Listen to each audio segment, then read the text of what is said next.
Kanchipuram Vakula silks, నాణ్యత మా ప్రాధాన్యత. మదీనాగూడ, మియాపూర్, హైదరాబాద్ లో త్వరలో శుభారంభం.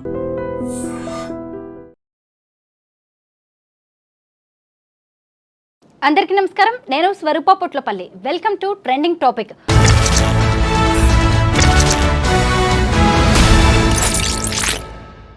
మొన్న సాఫ్ట్వేర్ ఇంజనీర్ దేవిక, నిన్న సింగర్ కల్పన ఆత్మహత్య యత్నం ఘటన అందరినీ కలవరపెడుతూ ఉన్నాయి. అయితే సింగర్ కల్పన ఆత్మహత్య యత్నం చేయలేదు, ఆమె ఓవర్ డోస్ స్లీపింగ్ పిల్స్ తీసుకుంది అంటూ ఆమె కూతురు మీడియా ముందుకు వచ్చి చెప్పడం అనేది జరిగింది. ఓవైపు అంతర్జాతీయ మహిళా దినోత్సవాన్ని ఇంత ఘనంగా జరుపుకుంటుంటే ఇలా వ్యక్తిగత కారణాలు కావచ్చు, లేదు అంటే వేరే కారణాలతో మహిళలు సూసైడ్స్ చేసుకోవడం అనేది ఇప్పుడు అందరినీ అనేక రకాలుగా ఆవేదనకు గురి చేస్తోంది. ప్రస్తుతం నాతో పాటు సోషల్ యాక్టివిస్ట్ కృష్ణకుమారి గారు ఉన్నారు, ఆవిడతో మాట్లాడదాం. మేడం నమస్తే. నమస్తే. చూసారు కదా, సింగర్ కల్పన ఆత్మహత్య యత్నం చేసుకుంది అనేది ఎంత పెద్ద వార్త అయిందో. ఎందుకంటే సెలబ్రిటీస్ జీవితంలో ఏది జరిగినా సెన్సేషనే అవుతోంది. అయితే ఆమెది సూసైడ్ అటెంప్ట్ కానే కాదు అని కూతురే చెబుతోంది. మీరేమంటారు దీని మీద? కావచ్చండి, ఆవిడ పాపం చనిపోవాలని అనుకోకపోవచ్చు, కాకపోతే ఓవర్ డోస్ వేసుకున్నారు. ఓవర్ డోస్ వేసుకోకపోతే హాస్పిటల్లో చేరాల్సిన అవసరం లేదు కదా. అసలు ఓవర్ డోస్ ఎందుకు వేసుకున్నారు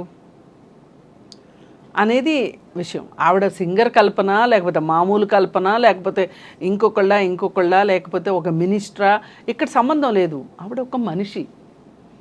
ఒక మనిషికి కష్టం రావటం మరి చూసి కొంతమంది మీడియా పీపుల్గా ఫోటోలు వేసేసి హడావుడి చేయడమా, లేదు ఆమె కష్టం ఏమై ఉండొచ్చు అని ఆమె షూస్లో కాళ్ళు పెట్టి సహానుభూతితో ఆలోచించటమా అనేది మన విచక్షణ మీద ఆధారపడి ఉంటుంది.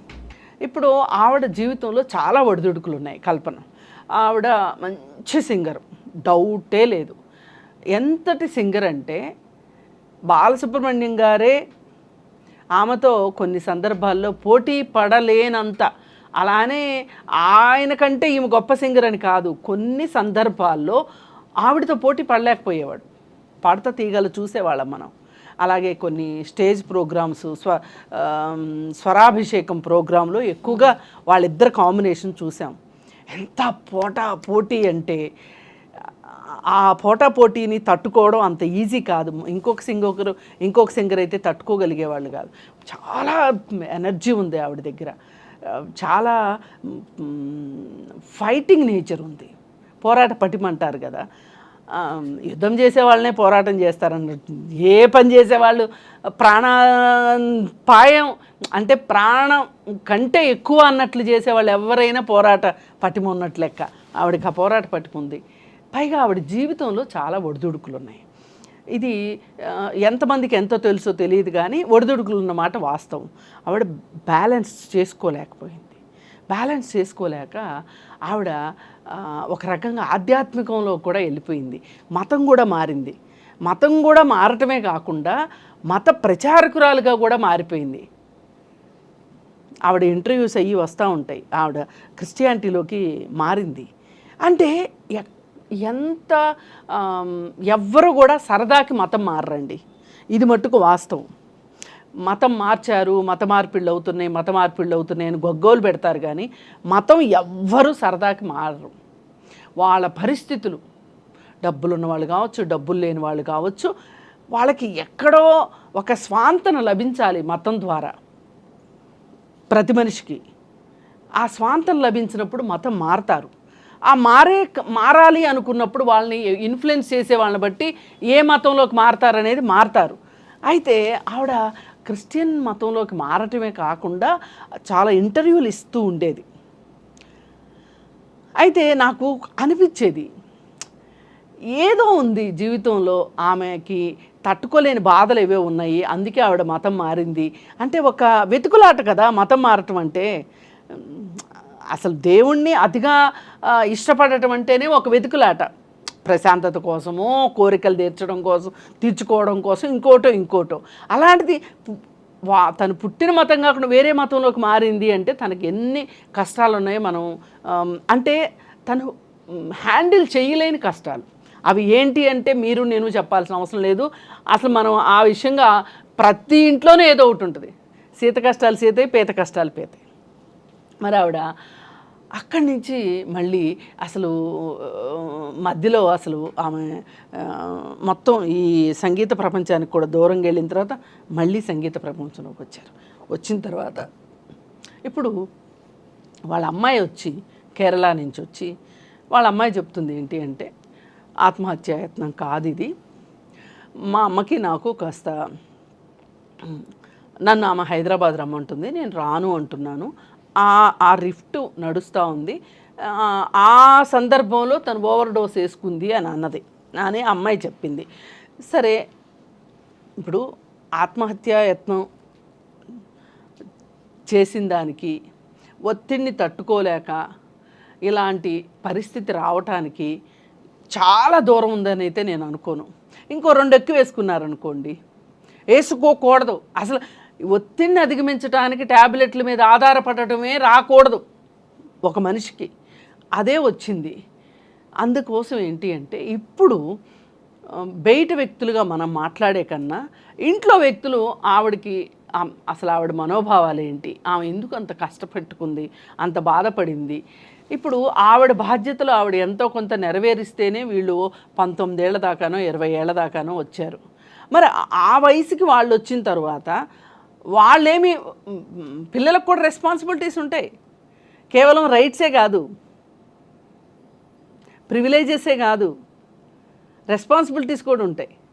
మరి ఆమె రెస్పాన్సిబిలిటీగా ఫీల్ అయ్యి ఆ అమ్మాయి మరి కల్పన గారికి ఆ మాత్రం ఒక స్నేహ హస్తాన్ని, ఒక ప్రేమ హస్తాన్ని అందిస్తే కనుక ఆవిడ ఇంకా త్వరగా కోలుకోవాలని మనం అందరం కోరుకుందాం. ఏదైనా పరిస్థితుల్ని ఎదుర్కోలేక ఆ ట్యాబ్లెట్లను ఆశ్రయించే అవసరం కూడా రాకూడదు, ఎవరికైనా రాకూడదు ఆ కష్టం అని నేను కోరుకుంటున్నాను.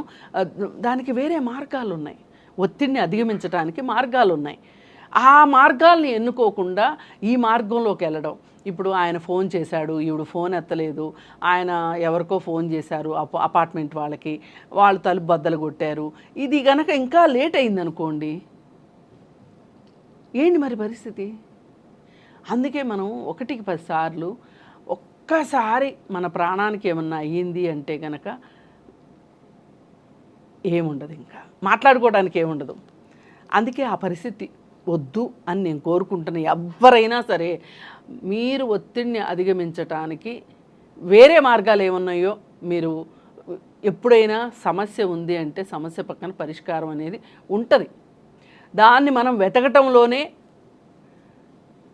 మనకి ఆ వెతకలాటికి ఓపిక లేదు. అక్కడ ఆ ఓపిక తెచ్చుకోవాలి అంటాను. లేదు అనుకుంటే పక్కన ఉన్న వాళ్ళు ఆ ఓపికని వాళ్ళకి ఇవ్వాలని నేను కోరుకుంటున్నాను. కృష్ణకుమారి గారు, ఇక్కడ కల్పన పర్సనల్ లైఫ్ గురించి మనం మాట్లాడుకుందాం. ఆమె చిన్నప్పటి నుంచి కూడా గాయకుల కుటుంబం నుంచే వచ్చారు. పైగా ఆవిడ గాయనిగా తనను తాను ప్రూవ్ చేసుకున్నాడు. తెలుగు, తమిళ్, మలయాళం, కన్నడ భాషల్లో 1500కు పైగా పాటలు పాడారు. 3000కు పైగా షోస్ చేశారు. ఆమె ఎంతో కాంపిటీషన్ ఉండే ఈ మ్యూజిక్ వరల్డ్లో ఆమె తనను తాను నిరూపించుకున్నారు. అయితే ఇటు పర్సనల్ లైఫ్కి వచ్చినప్పుడు ప్రసాద్ ప్రభాకర్ అనే వ్యక్తిని ఆమె పెళ్లి చేసుకున్నారు. 19 ఏళ్ల కూతురు కూడా ఆయన దగ్గరే చెన్నైలో ఉంటుంది. ఇప్పుడు అమ్మాయి కేరళ నుంచి వచ్చినట్టుంది. అయితే మొత్తానికి వ్యక్తిగతంగా అయితే కొన్ని ఇబ్బందులు ఉన్నట్టున్నాయి. దానికి ఆమె స్లీపింగ్ పిల్స్ వరకు వెళ్ళారు, హై డోస్ తీసుకున్నారు. అయితే ఆవిడకి అంతా బాగుండి ప్రాణాలతో బయటపడ్డారు. ఇక మీదటైనా ఆవిడ ఈ ఒత్తిళ్లను కావచ్చు, ఈ ఛాలెంజెస్ని అధిగమించి ఎలా ముందుకెళ్తే మంచిదంటారు? అదే కుటుంబ సభ్యులే, దీనికి మందు కుటుంబ సభ్యులే. ఆవిడ్ని ఓదార్చాలి, ఆవిడికి దగ్గరగా ఉండాలి, ఉండి ఆవిడికి ఏం అవసరం, ఇప్పుడు ఒకవేళ కౌన్సిలింగ్ అవసరమా, మందులు అవసరమా, ఏం అవసరమో ఏంటి అనేది ఖచ్చితంగా ఒకసారి ఓవర్ డోస్ వేసుకున్నారు అని అంటే వాళ్ళ మనసు వాళ్ళ అధీనంలో లేదు అని అర్థం.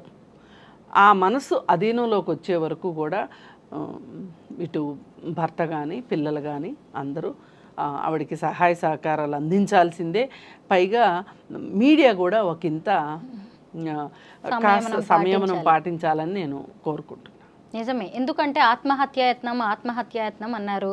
సరే, అది నిజమే కావచ్చేమో, కానీ ఇప్పుడు బయటకు వచ్చిన తర్వాత కూతురు ఏం చెప్తుందో విన్నాం కదా. అవును, ఇంకైతే మానేయాలి.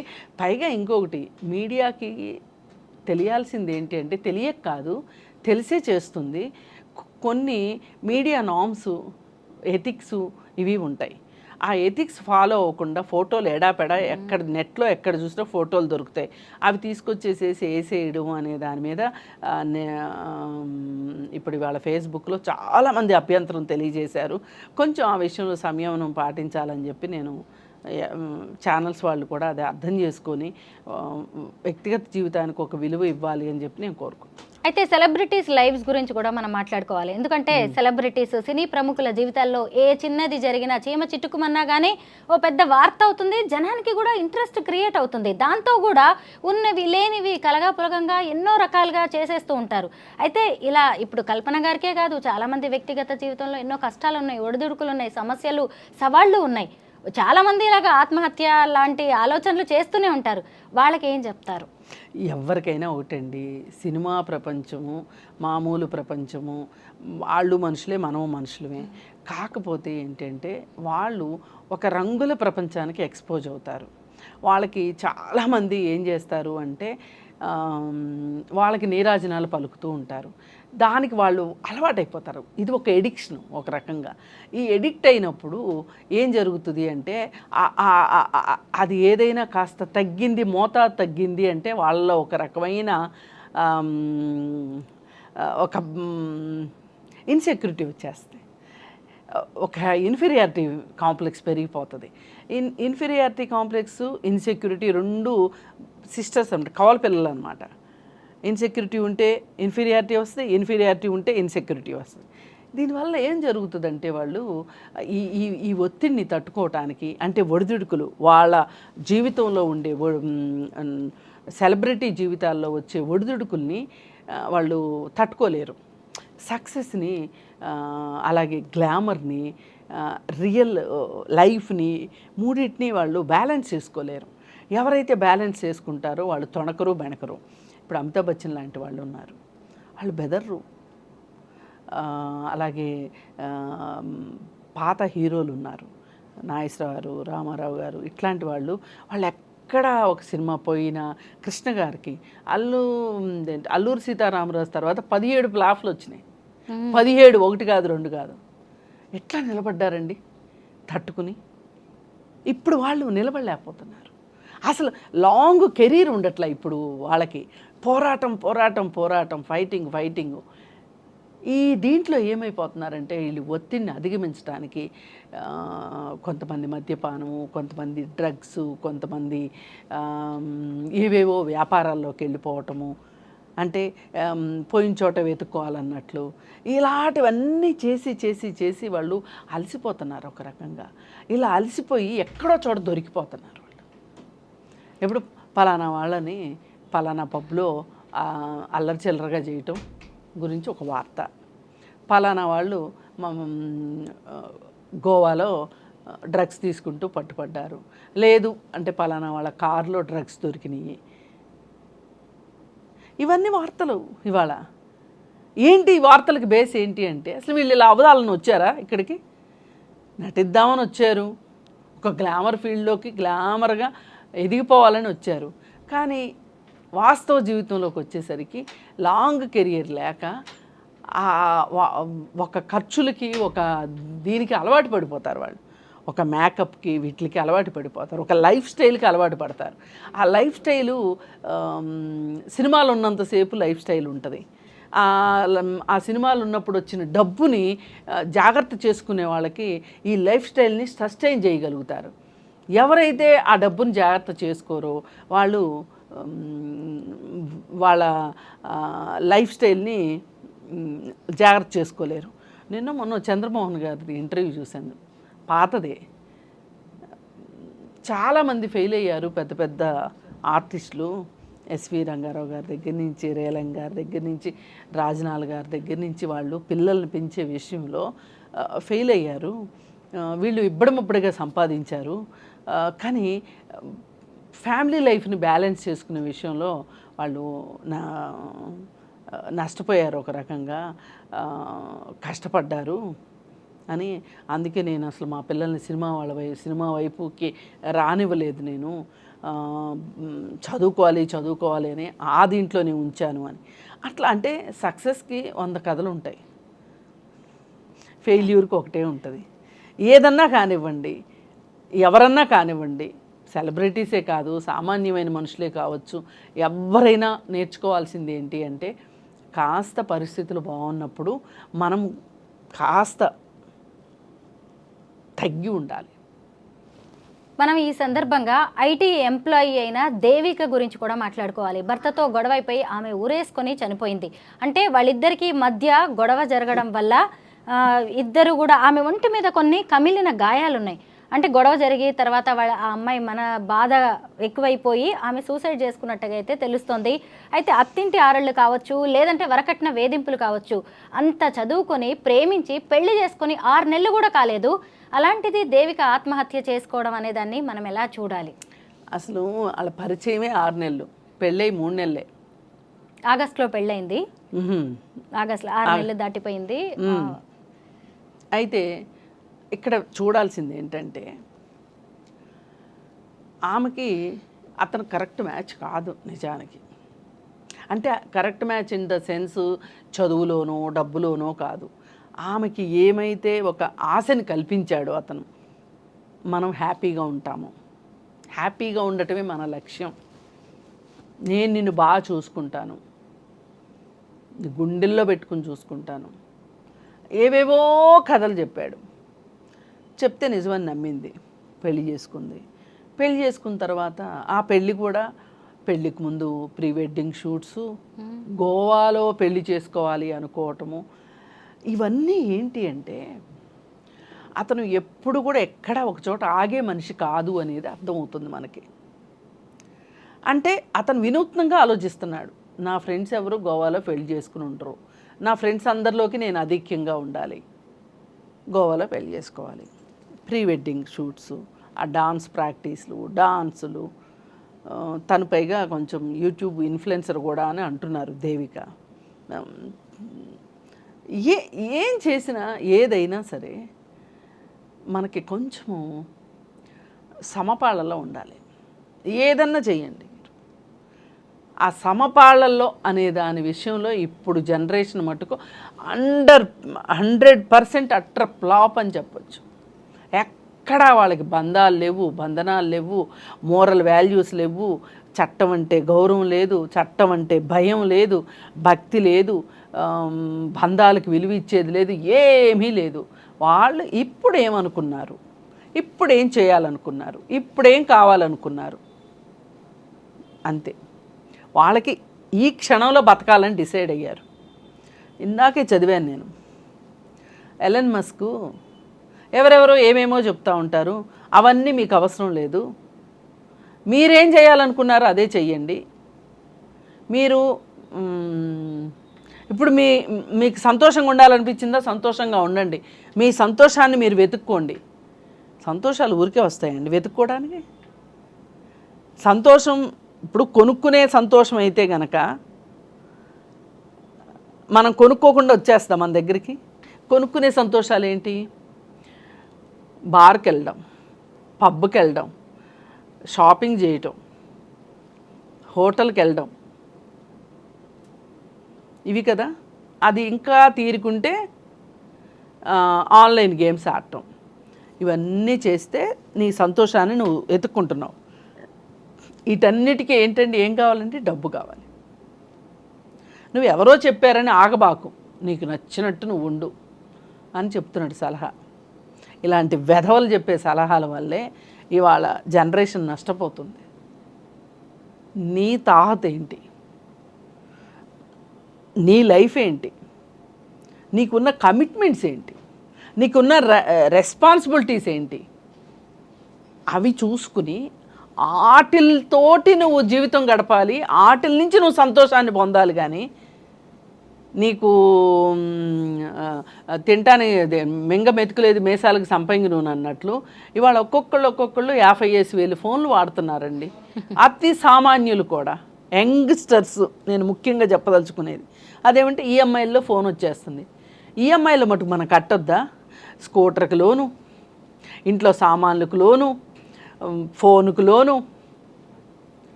పైగా పే లెటర్స్ అని వచ్చేసినాయి. ఇప్పుడు నువ్వు ఖర్చు పెట్టు, తర్వాత కట్టు. ఇవన్నీ ఇప్పుడు ఇప్పుడు యూత్ ఈ విధంగా గోవాలో పెళ్ళికో, నీకు ఇల్లు లేదు, అత్తగారి ఇల్లు రాసిమ్మని అడుగుతున్నావు, నీకు గోవాలో పెళ్ళి ఎందుకు? గోవాలో పెళ్ళి ఎందుకు? ఇద్దరు ఉద్యోగం చేస్తున్నారు కదా, మీ ఇద్దరు కలిసి గోవాలో పెళ్ళి ఖర్చులు పెట్టుకుంటే, డౌన్ పేమెంట్ కట్టుకుంటే, అపార్ట్మెంట్ కొనుక్కుంటే ఇన్స్టాల్మెంట్ కట్టుకోగలరు కదా ఇద్దరు ఉద్యోగస్తులు అయినప్పుడు. అప్పుడు అత్తగారి ఇంటి మీద కళ్ళు ఉండవు కదా. అసలు అత్తగారికి ఇల్లు లేకపోతే ఏం చేసేవాడివి? పక్కింటి వాళ్ళు ఇల్లు లాక్కునేవాడివా? అందుకని అతను వాస్తవానికి దూరంగా ఉన్నాడు, ఊహా ప్రపంచంలో ఉన్నాడు.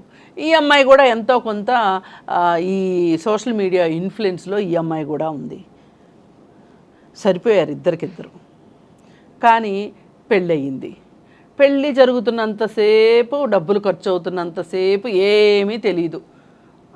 ఆ మత్తులో ఉంటారు. డబ్బులు ఖర్చు పెడుతుంటే చాలా మత్తు ఉంటుంది, మత్తులో ఉన్నారు. పెళ్ళైపోయింది, రియల్ లైఫ్లోకి వచ్చారు. ఇక రోజు ఆఫీస్కి వెళ్ళాలి. జీవితం బోరు కొడుతుంది, చాలా బోరు కొడుతుంది జీవితం.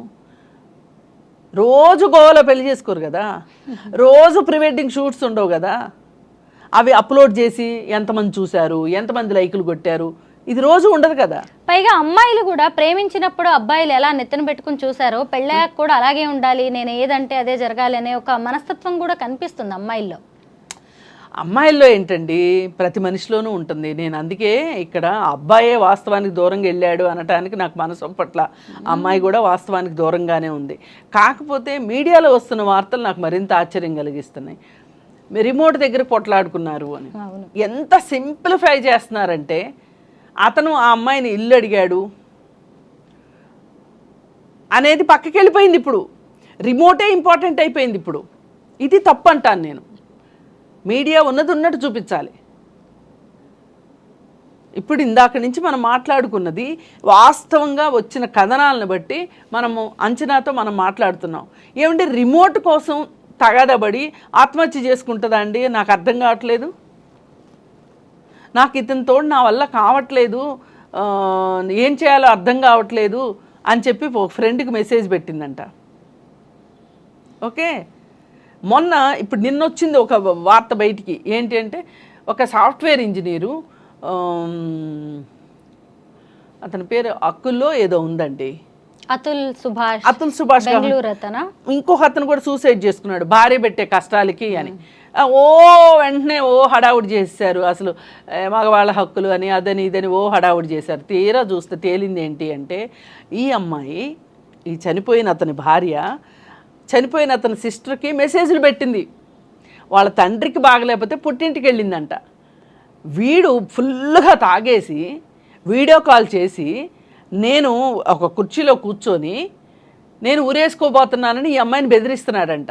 బెదిరిస్తుంటే అందుకు ఆ అమ్మాయి ఆడబడుచుకి చాటింగ్ చేసింది. లేకపోతే అసలు ఈ విషయం బయటకు వచ్చేదే కాదు. నువ్వేం వర్రీ కాకు, వాడు అలాగే బెదిరిస్తాడులే, నువ్వు నిద్రపో, నువ్వు పడుకో. ఈ అమ్మాయి ఏమడుగుతుంది, కొంచెం నువ్వు ఫోన్ చేసి ఇలా అతను చాలా డ్రంకన్ స్టేజ్లో ఉన్నాడు అది ఇదని ఈ అమ్మాయి చెప్తుంది. ఏం చేసుకుంటాడో నాకు భయం వేస్తుంది, చాలా ఇంపల్సివ్గా ఉన్నాడు, ఏం డ్రాస్టిక్ స్టెప్ తీసుకుంటాడో అని భయంగా ఉంది నాకు అని. అంటే ఏం చేయలే అంటే వాళ్ళకి అలవాటు, ఇతని ప్రవర్తన వాళ్ళకి బాగానే తెలుసు అనమాట. అందుకని వాళ్ళు చాలా సింపుల్గా తీసిపారేస్తుంది ఆ అమ్మాయి, అతని చెల్లెలు. ఈ అమ్మాయి మటుకు మౌనిక అనుకుంటా, ఈ అమ్మాయి ఏమో మెసేజ్ల మీద మెసేజ్లు పెడుతుంది. నువ్వు ఇవన్నీ పక్కన పెట్టేసేసి ఫోను సైలెంట్లో పెట్టి పడుకో అని చెప్తుంది. ఇప్పుడు ఇది బయటకు వచ్చింది కాబట్టి సరిపోయింది. ఇప్పటిదాకా ఏమి రాసిందండి మీడియా, ఏమి రాసిందండి? అతను ఒక నోట్ పెట్టాడు, నా భార్య రాచి రంపాన పెడుతుంది, నా భార్య వల్లనే నేను సూసైడ్ చేసుకుంటున్నాను అని చెప్పి అతను. ఇప్పుడు ఏంటి అంటే, ఇప్పుడు అర్జెంటుగా వాళ్ళ నాన్న వదిలిపెట్టేసేసి ఇక్కడికి రావాలి, అది అతని ఉద్దేశం. అంటే తండ్రి దగ్గరికి వెళ్ళడానికి లేదు ఆ అమ్మాయికి. అసలు ఇట్లా మహిళలని సమస్యల గురించి ఇంత ఎద్దేవగా చేయడము అంటే, వాళ్ళ కష్టాన్ని అసలు కనీసం విలువ ఇవ్వకపోవటం వాళ్ళ కష్టానికి చేస్తున్నారు. ఇది మీడియా రోలు. దీన్ని చూసేవాళ్ళు కూడా ఇది నిజమే, ఇదే నిజం అని అనుకుంటున్నారు. ఇప్పుడు మనం కల్పన గురించి మాట్లాడుకున్న అదే, ఇదైనా అదే, ఏదైనా అదే. ఇక చివరికి ఇప్పుడు తల్లికి కూడా అడిగింది వెళ్ళి, ఏమ్మా ఇల్లు అంట రాసిమ్మంటున్నాడు మీ అల్లుడు అని అంటే ఆమె ఒకే మాట ఏడుస్తుంది. అసలు ఇట్లా జరుగుతుంది అంటే నేను రాసి ఇచ్చేదాన్ని, నేను ఎక్కడికన్నా పోయి ఎలాగోలా నేను బతికేదాన్ని, పాపం ఆవిడకి ఆ ఇల్లే ఆధారంగా ఉంచు. ఎంత బాధాకరమైన విషయం అండి. అసలు ఇప్పుడు ఈ అమ్మాయి సరే ఇవన్నీ కాదు, వీడి బుద్ధి ఏంటో బయటపడిపోయింది, వీడి ముందు బతకటం కష్టం అనిపించింది, 20 లక్షల ప్యాకేజ్ తోటి ఉద్యోగం చేస్తుంది ఆ అమ్మాయి, సొంత ఇల్లుంది, తల్లి ఉంది, వెళ్ళిపోయి తల్లి ఇంట్లో ఉండి ఉద్యోగం చేసుకుంటూ చేయొచ్చు కదా. ఇప్పుడు మీరు ప్రీ వెడ్డింగ్ షూట్స్కి పెట్టే ఖర్చు మనం ఇంతకుముందు కూడా ఒకసారి మాట్లాడుకున్నాం. ప్రీ మ్యారిటల్ కౌన్సిలింగ్కి మీరు ఎందుకు వెళ్ళరు? లేదు గొడవలు వస్తున్నాయి, మ్యారేజ్ తర్వాత కౌన్సిలింగ్కి అయినా వెళ్ళొచ్చు కదా. అంటే మనకి పరిష్కారాలు ఉన్నా కానీ చూడలేనంత తెలుగు తక్కువలో ఉన్నాం. ఇప్పుడు 20 లక్షల ప్యాకేజీలో ఉన్న అమ్మాయి అంటే 20 లక్షలు ఊరికే ఇవ్వరు, 40 లక్షలు పని చేయించుకుని 20 లక్షలు జీతం ఇస్తారు. అంటే ఆ అమ్మాయి బాగా క్యాపబుల్, కెపాసిటీ ఉన్న అమ్మాయి. ఇలా సొంత జీవితంలో కష్టాలు వచ్చినప్పుడు మామూలు ఒక చదువు సంధ్య లేని వాళ్ళు లేకపోతే తెలివి తక్కువ వాళ్ళు చేసినట్లుగా ఈ నిర్ణయం తీసుకోవటం నిజంగా అది ఆత్మహత్య అయితే గనక అసలు ఇవాళ యువత త్రిశంకు స్వర్గంలో ఉన్నారని చెప్పొచ్చు. ఒకవేళ హత్య అనుకోండి, వాళ్ళ మట్టు కఠినంగా శిక్షించాలి. ఆడవాళ్ళు అంతరిక్షంలోకి కూడా వెళ్తున్నారు. సునీత విలియమ్స్ లాంటి వాళ్ళు 8 నెలలు అవుతోంది అంతరిక్షంలోకి వెళ్ళి. ఇటు సింగర్ కల్పన కావచ్చు, ఇంకొక వైపు ఐటీ ఎంప్లాయీ దేవిక కావచ్చు, వీళ్ళు కూడా సమాజాన్ని ఇన్ఫ్లుయెన్స్ చేయగలిగిన వ్యక్తులే. వాళ్ళ సమస్యలకి పరిష్కారాలు వాళ్ళ కళ్ళెత్తిటే ఉన్నాయి. అయినా సరే పరిష్కారాలు అవసరం లేదు, ఈ జీవితాన్ని ఈ తనువును చాలిస్తే చాలు అనుకున్నారు. మనం ఇప్పుడు అంతర్జాతీయ మహిళా దినోత్సవాన్ని ఘనంగా జరుపుకుంటున్నాం. కనీసం ఈ ఏడాది నుంచైనా అటు మగవాళ్ళు కావచ్చు, ఇటు ఆడవాళ్ల మనస్తత్వాల్లో మార్పు రావాల్సిన అవసరం చాలా కనిపిస్తుంది. థ్యాంక్ యూ సో మచ్ అండి. Thank you.